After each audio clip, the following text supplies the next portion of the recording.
Welcome, Clashers! Twitch TV, a brown bag here, bringing you day 6 of the CCGS Fall Season Bracket Play Recap. As always, we'll be going over a few in-game highlights, as well as a little bit of deck analysis, just in case you missed the fun.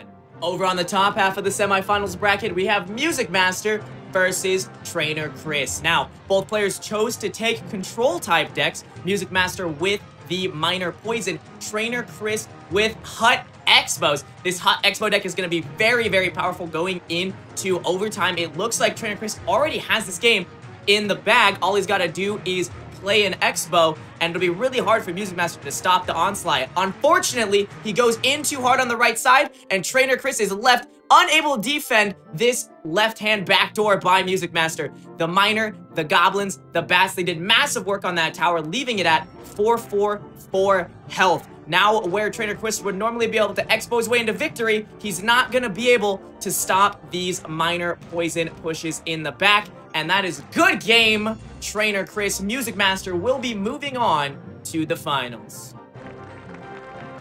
Over on the other half of the semifinals bracket, we have Revolution versus Skills. Now, Revolution chose to took a P.E.K.K.A. control deck, while Skills has that P.E.K.K.A.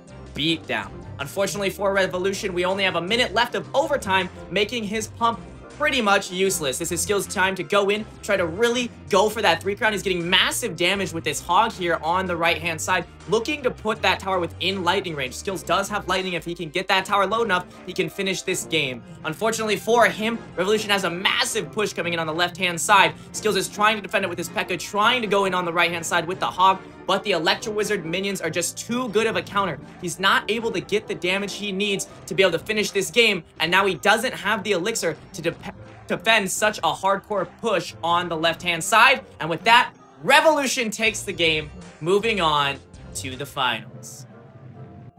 First game of the finals, Music Master versus Revolution. We've got an extremely close game here of Lava Loon versus Mortar. Awesome. Mortar is a really good answer. Siege is a great answer to a Lava Loon type deck, so Music Master must be feeling really good right now. He's getting massive value out of these princesses on the left-hand side. Unfortunately, it only takes one slip-up for that balloon to make it to tower and put away the game. Now, Music Master doesn't have any spell finishers. There's no lightning. There's no option for him to go in. He really has to get that minor damage, the princess damage, or put the tower within zap range. The balloon comes out by Revolution. Music Master's going to use a mortar to defend it, but if that balloon makes the tower, this will be a good game. The mortar gets a shot off so close. Music Master doesn't have the zap in hand, but he stops the balloon in time, and his opponent fails to predict the miner.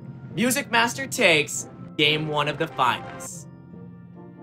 Game 2 of the finals, we have Music Master versus Revolution. Revolution with the P.E.K.K.A. control. Music Master sticking with this mortar, log, baits, whatever you want to call it deck. It is working for him. It's doing awesome. He's getting massive value out of these princesses. He's shutting down his opponent's pushes and getting decent value on these defensive mortars. I love it. That princess on the left-hand side is going to put that tower dangerously close of death damage, and now all Music Master has to do is defend these P.E.K.K.A. pushes, get his chip damage, and finish this game. You'll notice Revolution doesn't have the time to pump anymore. He can't do anything about this princess on the right-hand side. He really needs to go in and try to put Music Master's left side tower at fireball range. Unfortunately, he's just shy of it, and he misses the Electro Wizard. He's not able to dig to that Electro Wizard fast enough. The Miner does get one shot off, and the Spear Goblins put it away. Music Master sweeps the finals, making him our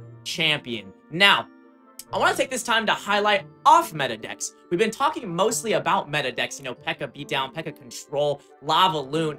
Music Master, I think his biggest advantage in the finals was playing this weird sort of not meta mortar deck. And that makes it really hard for your opponents to counter because they're really used to countering meta, right? These meta decks are so strong. Your opponent is going to sit there and they're going to play the same plays, the same counters over and over and over. If you come into a competitive tournament with sort of an off-center deck that you're really good at, it can really trip your opponents up and make it hard for them to counter properly. I think Music Master did that really good, and that's something that you can learn from at home. Now, that's all the time I have for you today, but be sure to stay tuned for tomorrow's winners.